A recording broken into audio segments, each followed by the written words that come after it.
Hey, let's start the show. For Thursday, November 5th. Remember the 5th of November, 2020. Welcome to This Is Only a Test, the official podcast of Tested.com.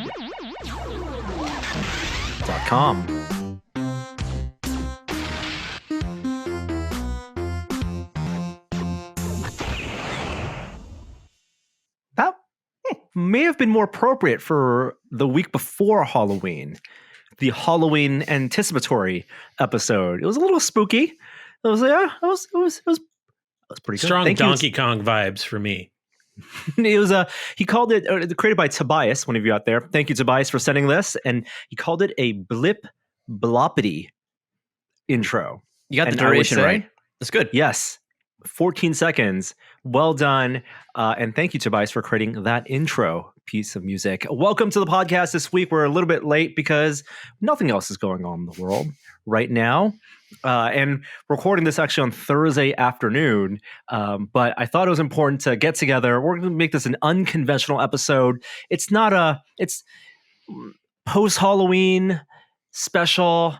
It's a special episode of This Is Only a Test where we're not going to go through our typical segments, but I thought, and I can be honest, some of us, I didn't feel great this week necessarily in terms of wanting to record a podcast, in terms of wanting to talk about technology, talk about VR, and talk about pop culture and the things we usually talk about. Mm-hmm. But I think it is important as maybe a distraction or just to hang out with friends. And this is my opportunity every week to hang out with you guys, Kishore Hari.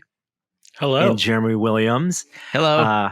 And to see you remotely, to catch up with you. And I think that sense of normalcy is important in my life. So thank you both for giving this time up in your busy, nothing else going on in the world week to hang out with me and maybe for people out there listening.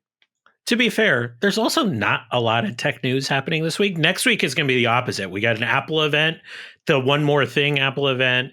I think we're going to get a lot more announces and around some late breaking holiday stuff. I think PS5s are coming back in stock in stores next week. So I think there's a lot going on in tech this week. We're kind of in that middle place. We are. It's right between Techtober, when you had all the hardware that was announced and released in October, and now the holiday season. We're officially there, right? We're getting into Thanksgiving, whatever Thanksgiving means this year. Black Friday, whatever that means this year. Oh, I don't know. But the next gen consoles, Xbox Series X and S, review embargoes went up today, so we don't have one, but I've been enjoying reading those and it definitely is getting me hyped for at least one of the consoles. But for this podcast, we're going to talk about perhaps the most important thing that happened this past week. We're going to talk about The Mandalorian season 2 premiere, chapter 9. Outstanding. But before we get to that, how were your Halloweens? I do want to do a little bit of a debriefing from your Halloween adventures. Kishore, okay. I assume you just fed candy to your computer? No. I had the best Halloween we've had in years. We did not go trick-or-treating because it's not encouraged according to public health guidelines.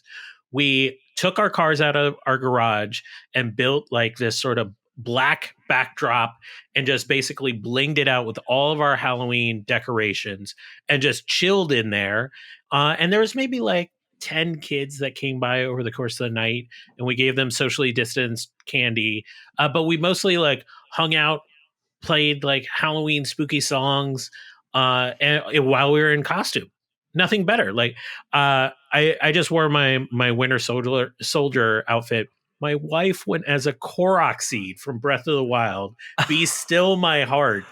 Wait.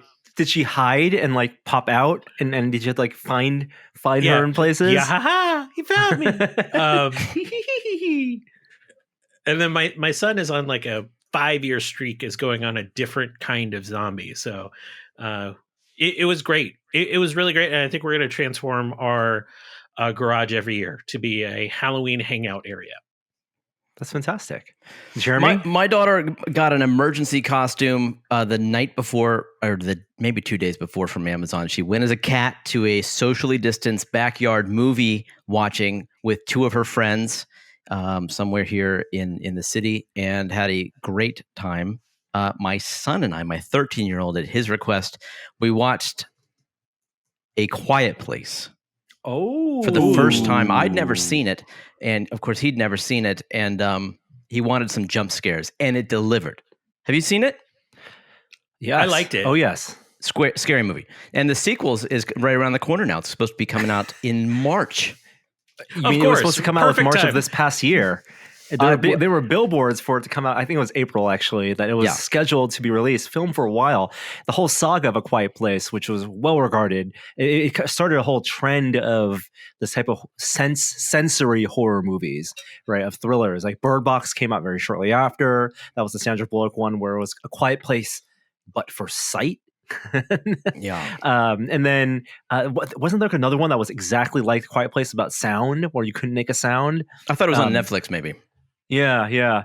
But this one, fantastically directed by John Krasinski, who was in it, of course, and they found a way to do a sequel, which I'm very excited about. Had a great time. Good Halloween.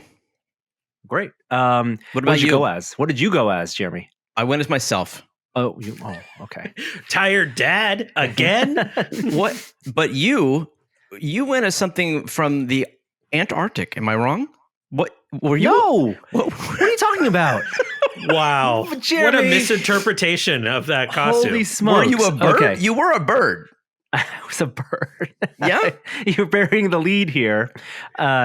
Our Halloween, we didn't go trick-or-treating or anything, but we have tried to make it a thing to dress up. Actually, Avery's birthday is on November 6th. So he was born on election day, 2018. Not talking about elections this year, but his birthday is actually tomorrow. We were hoping, though, if we could have planned it, to have his birthday on. We wanted a Halloween child. We wanted October 31st child. That's actually the date he was due, was Halloween 2018. He was late by 6 days. That's his fault, not ours. He wasn't even born on the 5th of November. We couldn't even have a V for Vendetta child. But we have made it a policy in our house to at least try to celebrate Halloween every year, so that's spiritually he can be a Halloween child, and his birthday will be celebrated in conjunction with Halloween. He loves Nightmare Before Christmas. He kind of likes dressing up. Last year we did Jurassic Park, so he was a little dinosaur, a hatchling, and Danica was DNA from Jurassic Park. And then this year we tried to do a family costume in the spirit of something he's enjoying, because he's watching some television now. We put on Disney Plus for him, and it's something that keeps him busy when he's eating. And he's been watching a lot of Sleeping Beauty. And so because Danica's pregnant, we also had to find a costume that she wants and felt comfortable wearing in. So she was Maleficent. He was Prince Philip. And you were the Penguin. No, there is no they're penguins and Mary Poppins. I could have been a penguin, Mary Poppins. Actually, Will Smith has a penguin outfit that he famously has worn with green screen back in very early days of Tested. This was not that. This was a onesie, and it was a convenient onesie costume. I was the Raven named Diablo. It is Maleficent's Raven. Oh my gosh. Did you get that, Kishore? I did. That's why I responded to the image of it on Twitter saying tough draw for Norm. Yeah, I just figured he tough draw, weak costume.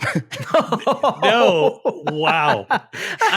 We are bearing the lead, though. As cute as Avery looked as Prince Philip, Danica's makeup as Maleficent was really, really good. Like the green face, she got a gradient on her makeup. Very good eye with the glitter eye. So well done. And you went as purple eyeshadow. Yeah, so. I mean, and I went by necessity, because there was no one else in the house, because we're not having people over. I had to wrangle a child for the the time it took, the extended duration, we'll call it, for Danica to put on and self-apply the makeup. And so I could not have an elaborate costume. Plus, I had to set up and take the photo and do the remote photography. If you saw the photo, my hand is actually behind Danica holding my phone, remote shuttering, much like we did for the baby announcement photo. And so I, by necessity, needed a costume I could easily move around in and put on quickly. And so it was a Raven costume that was a onesie with custom eyes and a beak. to evoke the Diablo. Whatever, character. Penguin. Look, Danica would have looked. She would have looked perfectly fine walking around Comic-Con or walking around Disneyland as a cast member. She looked incredible.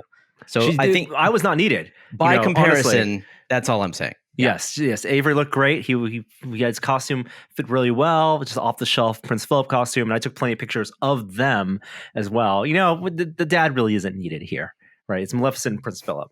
That was the family Halloween costume. It's cute. I was just there for the posterity. All right, let's get to the real story of the week, which is Mando's premiere. Yes. Wait. I'm going to play some. I'm going to play the. Do we get at least a top story? Let's do a top story. Here we go.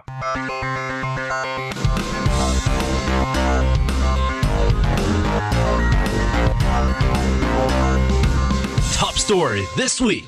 Let's do that just so the timestamp bot has something to latch onto. Yep. Right. The bot needs some type of music, otherwise does not compute. So top story, the bulk of this episode, we're going to talk about Mandalorian Chapter 9. It doesn't make sense. They're trying to tell this as a serialized story. A little time has passed. We can go full spoilers as to what happened at the end of season 1. Presumably, if you're listening to this podcast, you watch season 1. But it's Mando in his full Beskar armor with the child, and now looking for his people, the child's people. Mm-hmm. Wait a minute now. Am I to interpret that you don't want to go full spoiler on this episode? No, we can. Let's do a spoiler cast style 5 minutes of general thoughts. All right. The technology, the acting, the production value, and then we'll go full spoiler. Very good. Some people probably haven't seen it yet. So let's do the quick general thoughts. Loved it, hated it. Where were you? I really liked it. I think part of me wants it to have a bigger budget. But really, I really, really liked what they did with what it's too impressive. Like they went above and beyond in terms of the action. Some of the action here was exactly what I wanted from the first season that we didn't get. But I still felt like they were constrained by their budget. Yeah, this show deserves a bigger budget. Spoken by someone who didn't grow up with the holiday special or the Ewok specials. Sure, but I grew up with, we all recently experienced what the Star Wars episodes 7, 8, and 9, and it's multi-$100 million budgets where they can build incredible real sets. And I understand that there's a lot of efficiencies going on with the volume and where they're shooting, but the type of story they're telling is by nature a smaller story. But when you have action, there's some of the action scenes where I felt like I could tell they were constrained by how much money they had. Oh wow! That's the only criticism. I wildly disagree because I see plenty of budget on screen. It looks just as good as. It's not spoiling anything to say that like some scenes were shot in like desert environments. It looks every bit as good as 1977 to me. I am thrilled with the pacing and the continuation of the story. I like the Mandalorian more and more. The actual character of the Mandalorian more and more every week. There's enough payoffs. My concern is that the show will turn into a Monster of the Week style yes. show. No, I like that. Do we like that for Star Wars? Maybe. It's different. I think that I don't think this show needs to be serialized. And I think one of the great things about the first season is while there is one continuing story about Mando and Child, they do kind of jump forward in time a bit.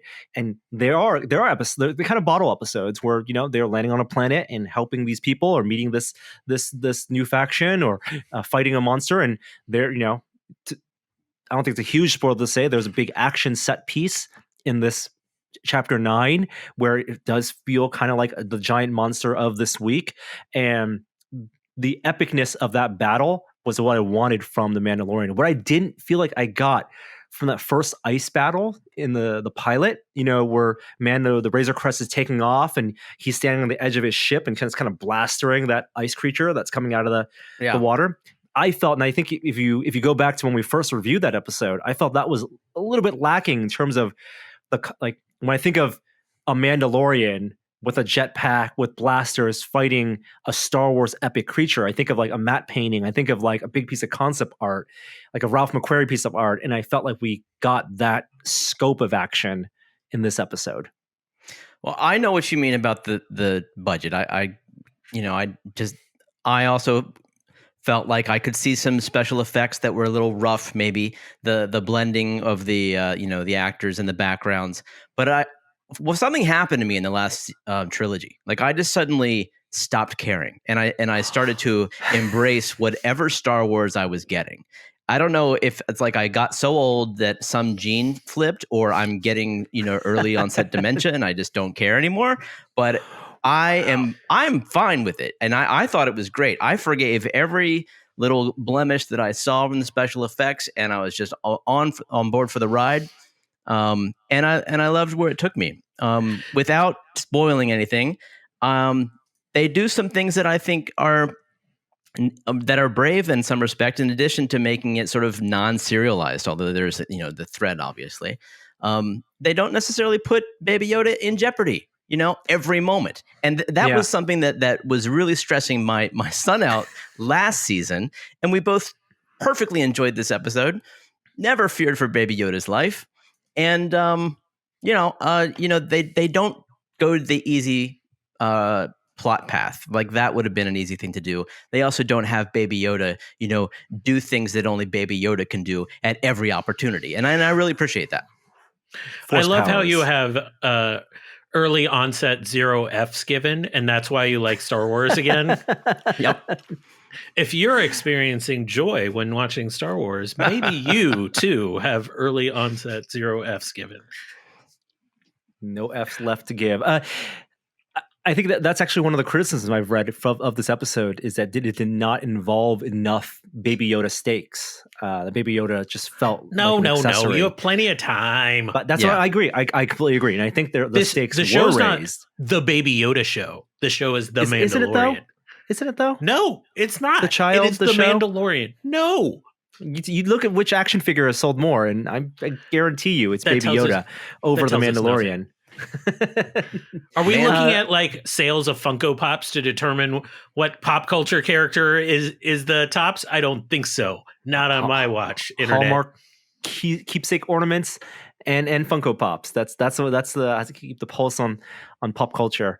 Shall we get into spoilers then? Yeah, do you want to actually like set a hard time limit so people? We don't really have a visual cue or anything, and we're not at the end of the show. Should we say 5 minutes?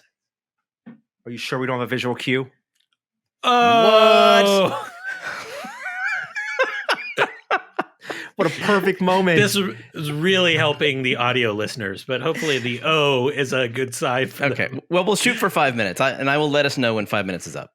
I'm just going to hold this. This is a light up sign that one of you out there, tested viewer, sent us that we actually got before the lockdown. It is a light up spoiler sign. It's really, really nice. 3D printed with LEDs behind it. Actually 2 levels of brightness, but it was kept at the Tested podcast studio because we went into lockdown like right after this arrived, and I finally had a chance to bring it back home. So I will see if I can put this. I'm just going to hold it up. All right. Yeah, good. Here we go. Right. Spoilers. And start. I got to say, I was glad that I had early onset no F's given when Mando started speaking Tusken Raider. Because, right? I mean, that was a little silly. Right? And they did a lot of it around the campfire. Yeah, you got to gesticulate. They talk with their hands. Right. There's a lot of sign language. It was no better and no worse than was it Han Solo speaking Chewbacca, right? Yeah. But did you see that they actually hired a deaf actor to do the sign language? So it was actually like legitimately done, which I think is kind of a cool touch. To develop it. Yeah, mm-hmm. and perform it too. Yeah. So I think that's like a, I don't think you would appreciate that necessarily unless you like read that as in the behind the scenes story. But it is, can't see the spoiler. Oh, sorry. It is Hollywood being, it is a good practice, I think, for Hollywood to do that. There are definitely parts of the episode where they felt like it was fan servicey, and I think I'm totally okay with that. Maybe Womp rats were mentioned in this show, like 3 or 4, God. right? So many times. I mean, the from the armor, which you get to Boba Fett's armor that Timothy Oliphant wore, the jetpack, right? There are things that were referencing not only Return of the Jedi with the Han Solo slapping the jetpack and it being easily damaged and firing off, to the actual Boba Fett action figure. Finally saw the rocket on the jetpack, which makes no sense as how you would load that, or as a piece of weaponry. He like, bends down and aims it and fires it, like. But you actually saw Boba Fett's helmet, like the periscope, the targeting antenna actually move down. Like that's all fan service. Like Okay. I got the stuff something. with the Sarlacc was fan service too, but Sure, but they one-upped it, right? With like a creature that can eat a Sarlacc. How do you get an empty Sarlacc pit? Well, you got to eat it. So the dragon ate it. And did you hear the sound that the dragon made? I have not looked online, so I don't know if this is just me and my, fandom, but I swear to you that the dragon makes the sound that Obi-Wan Kenobi in the original cut made to scare off the sand people. No, that would be a real deep cut.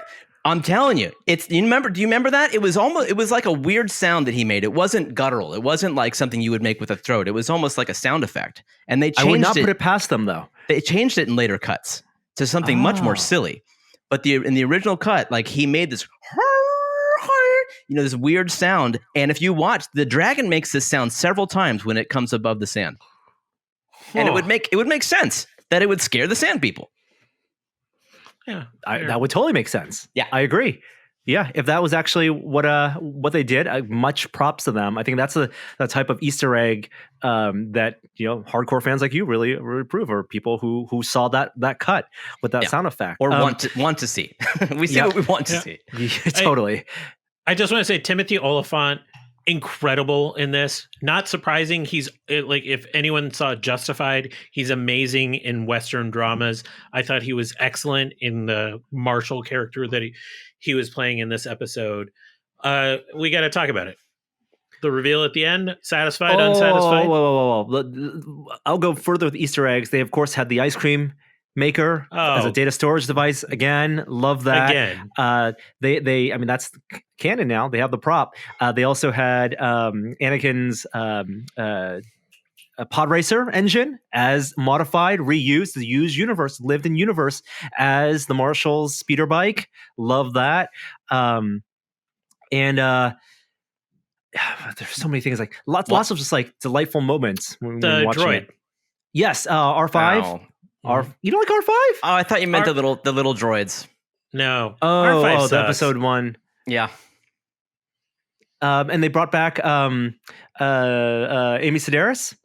So that was great. So you had callbacks to season 1. There had to have been other Easter eggs in the Jawa sandcrawler. Just parts and the stuff wreckage? that was on display? Yeah, probably. I don't know. The crate dragon, when they slated at the end, the fact that the egg was something that was retrieved, that pearl, that was right out of KOTOR. The crate dragon is one of the creatures you slay in KOTOR. No kidding. The Republic, and what you retrieve from it is like a pearl. So that was out of the video game also. So lots of those fun deep cuts. We were wondering exactly about that. Now we are at the 5-minute mark. It sounds like we need another couple minutes, right? We need another couple minutes. Okay. We're going to maintain spoilers. All right, let's get to it though. The big I was reveal lost. at the end. I had no idea who that was. I don't know what that is. What? No, I don't know. You still don't know? I still don't know because I haven't looked anything up. What? Okay, Jeremy. So let's set the stage here. Let's do some storytelling, right? I'm going to walk off. So when Timothy Oliphant walks in and you see the Marshal for the first time, the whole idea is he's looking for another Mandalorian, right? Timothy Oliphant is not a Mandalorian. He just found that armor. He traded that armor with the Jawas. The Jawas retrieved that armor. So it's Boba Fett's armor. Yeah, I'm with you so far. I know this much. Right? It's Boba Fett's armor. Well, Boba Fett died in the Sarlacc pit, as we all saw in episode 6, right? Or did he? Or did he die? And wouldn't it make sense at the end when the Mando gets the Marshal's armor, takes the Boba Fett armor, and looks for its owner to see, looking at the two suns setting, none only then actor Tamora Morrison, who played Jango Fett He did? in episode 2, Attack of Clones, and all the clone troopers, because all the clone troopers were clones of him. And he Wow. made one clone for himself. Do you remember? He Boba. raised one clone as his son. It was Boba. And Boba, yes, it was a different actor. It was two different actors. Or yeah, one this kid actor, child actor. But when Boba grows up, he would look like Tamora Morrison. He would look like Jango Fett. Yep. One to one appropriately copy. aged. Okay, so that was Boba Fett. That was Boba Fett. I saw that he had the cool. Well, no, he had Tusken Raider stuff. Tusken. Yeah. So I wondered if it was a Tusken Raider without the mummy mask. But okay, this is a lot more exciting. So my only question about this is, do we think he is the person that came upon Ming-Na Wen's character in season 1, which is, I think, one of the lingering mysteries from season 1? Is somebody shot Ming-Na Wen and walked up to her? I think you're right. Somebody discovered her body after she had been shot, and we. I think you're right, because it also, they use her voiceover in the catch up for the series for season 1, and so I think her scene has some prominence, and I think they're trying to remind us of that scene specifically. And maybe that wasn't originally planned, but they're definitely tying that loop together, and he will probably be the antagonist for this season. So also remember, Boba Fett, not a Mandalorian. This I know. Now you know, right? And so he maybe is the big baddie for the season, hunting the Mandalorian. Outstanding. All right. Now I'm a little disappointed we didn't get much Darksaber after the reveal at the end of season 1, but slow burn it. I'll live. Burn it. My son's right with you, Kishore. What other parts? Did you like the opening of the episode? The Gamoran Guard? Very much. The sumo fight. Loved it. Loved the resolve. The way that scene resolved. The writers backed themselves into a corner, and then great. Loved it. Yeah. I think it got me excited for the whole season, even more so than the trailers. And I think, I can't wait. Yep. Yeah. All right. Spoiler time is done. That's great. Sign back. What a good sign that is. Hey, I was going to ask you, heading into the holidays, I am looking for some feel-good recommendations, because I feel like every series I turn on is like gritty and doom and gloom. And after 8 months of living with this pandemic, I think I need something lighthearted. And listening to the spoiler cast this week on Ted Lasso got me in the mood. Do either of you have some recommendations? Yes. I have less so a series recommendation. I know a lot of people have pinged me asking if I've seen The Queen's Gambit. That's next on my list. That's a Netflix show. And it seems like a little heavier of a show. It's about chess and it's period piece and there's drugs and stuff. But one of the things I've really enjoyed, we really enjoyed in this household, is going through documentaries on Amazon Prime. Amazon, I think one of the ways they've really differentiate themselves. Yes, they're buying big picture films, like they spend a ton of ungodly amount of money to have the Borat sequel, and they've spent a ton of money on like The Expanse and The Boys and their prestige shows, the Neil Gaiman Good Omens. But they also have done these licensing deals with small documentary distributors, and so there are just a ton of these kind of film festival documentaries that are on Amazon Prime that are very niche and genre based and about fandoms and about just feel good stories. And one of them that we watched this past week is called Quest of the Muscle Nerd. I think that's the name of it. I'm gonna what make is sure that about? Yeah, I think it's in the title.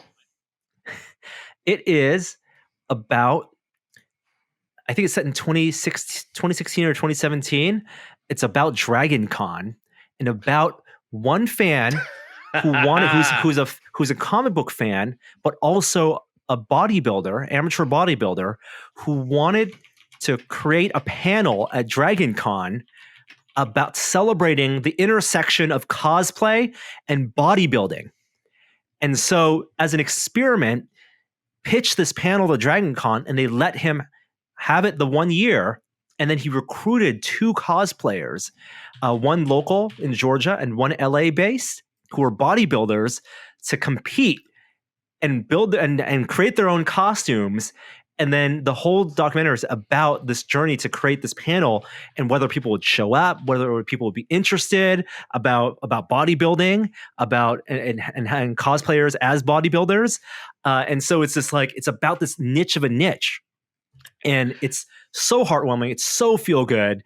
The subjects, the 2 competitors, are like the most charming people. You can't help but root for them. You have this guy who, in one shot, he's like in the gym doing his leg day. He's like bench pressing like crazy amounts, hundreds of pounds. And then the next shot is him with his friends playing Pokemon Go and going to the virtual gym and then holding out their phones and capturing Pokemon. I'll be honest. I went and looked at the IMDb as soon as you said Dragon Con. I swear I recognize these 2 guys. Now that might be my memory playing tricks, but that's an instant watch. Instant watch. Yeah. All right, Jeremy, what do you got? That's unfair. What he has said. That's unfair. I can't compete. This is a competition. Well, I mean, it is, but you're not going to win. But now, what is your recommendation? Have you watched Enola Holmes yet? I did. I really enjoyed it. Okay, that was going to be my first recommendation, just because it's, and I feel like everything has a little bit of peril these days, and that certainly has some peril, but not too much. And it's a good movie. It's on Netflix. The 2 Popes. Have you watched that? No, you can't. There are 2. Okay, watch the 2 Popes. My wife echoing from the other room. I loved that. Academy Award nominee and Netflix film. Excellent movie. This is based on the passing of the torch between the Pope Benedict and Pope Francis. Well, very good. That's exactly right. And it's that might sound like a dry topic, but it's not. It's really good. I'm just disappointed they didn't call it Between Two Popes. Because I mean, if you if you talk about disappointments, Enola Holmes could have been called Holmes Alone. Oh my gosh, that's like a key part of that movie, right? What you just did. And there's a documentary coming out soon that I have a screener for, but I don't know when it gets publicly released, because it's going to be, it either was or is being shown at South by Southwest 2020. However, that's happening. 2021, you mean? No, 2020. So did it already pass? I don't know how they did it virtually this year. In any case, it's called Insert Coin, and it's an arcade documentary that's been in the works for many years. It was a Kickstarter that I backed, and it's looking great. So I would recommend finding out how you can watch that. All right. I have one thing that I watched with the family. I watched Over the Moon, which is a animated movie on Netflix that is an all Asian American cast that tells the story of the fable of the moon fading away and 2 lovers looking for each other. It's sort of a famous tale, and it's a musical. It's done very sweetly. It kind of feels like it's not as good as like a traditional Disney musical. I don't want to put it anywhere near like the Moanas of the world, but it's deeply enjoyable and very uplifting, even though there's a couple I had a couple ugly cry moments watching it last night. Isn't it produced by, or Glenn Keane's involved in it? I don't know who that is. Glenn Keane is the Disney animator who did Ariel, I want to say. He's the one who famously in our circles was one of the first ones to adopt VR and did that famous VR painting. Yes, he was the director of this movie. You're right. Oh, he was. Okay, there you go. Yeah, directed by Glenn Keane. Yeah, and he also did the animated short that Kobe Bryant won an Academy Award for. That was also Glenn Keane. Awesome. Well, hopefully that's some like feel good stuff. I'm working my way through Ted Lasso. I know, Jeremy, you're doing the same. Episode 3. Yep, I'm very excited about having something fun to watch. And we're looking more. So if you have suggestions of fun things, documentaries, popes, moons, whatever it may be, send them our way. Yeah. I think that's going to be it for this episode. Then I have one quick thing to plug then, that more feel-good watching. If you are looking for something to turn on anytime for the next 3 days. When is this podcast coming out? It's coming out like in 2.5 hours, maybe. So Thursday night. Okay. So from Friday, Saturday, and Sunday, from 10 a.m. to 10 p.m., I will be sort of hosting, but not on screen. I will be simply doing tech support for the Digital Eclipse Extra Life stream on Twitch. So raising money for the kids, and 12 hours a day. It'll be on there, and I'll tweet the link. But you can also Google it, Digital Eclipse Twitch, and give it a watch. You'll see lots of great people playing some classic games and having a good time with it and joining the chat. I think Will is doing his annual Extra Life stream this weekend as well, where you can see Will slowly degrade into madness as he tries to stay up playing video games for 24 hours consecutively. So I encourage you to watch that again for the kids. I recently thought about, could we do an Oktobercast?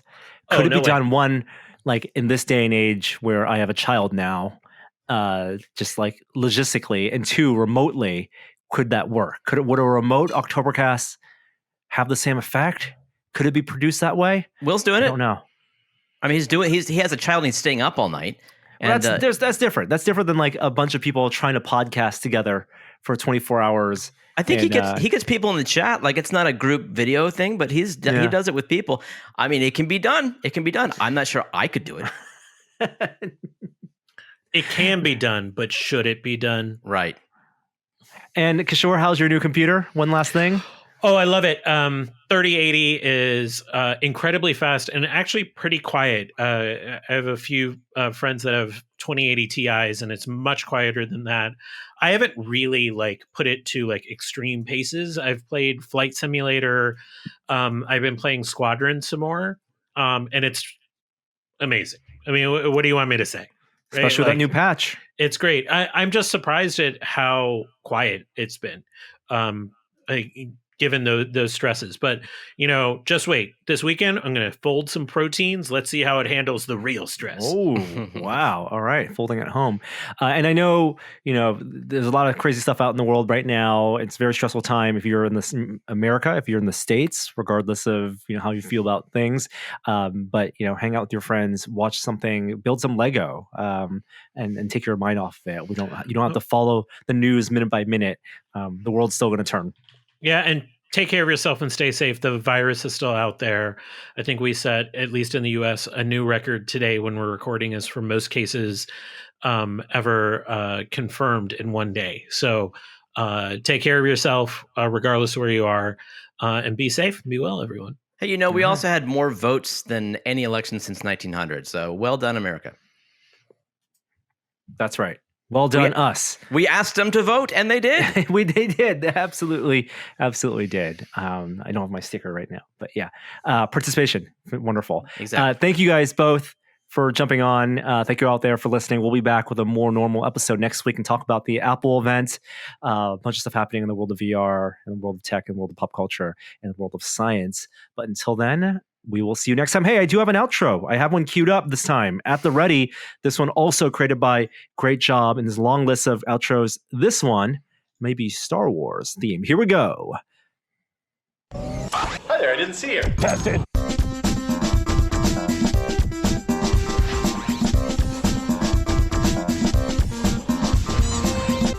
Mud masks. A spa in Mos Eisley? That's not the Mos Eisley I remember. There's a 1% everywhere, Kishore. That's funny. Where do you think Jabba goes when he's in town? He doesn't go stay down at the Tatooine canteen. Oh, he clearly has one on retainer. A massage therapist on retainer. Right. That Kowakian monkey comes in and gets all sorts of places you don't want to know. Sign me up, dude.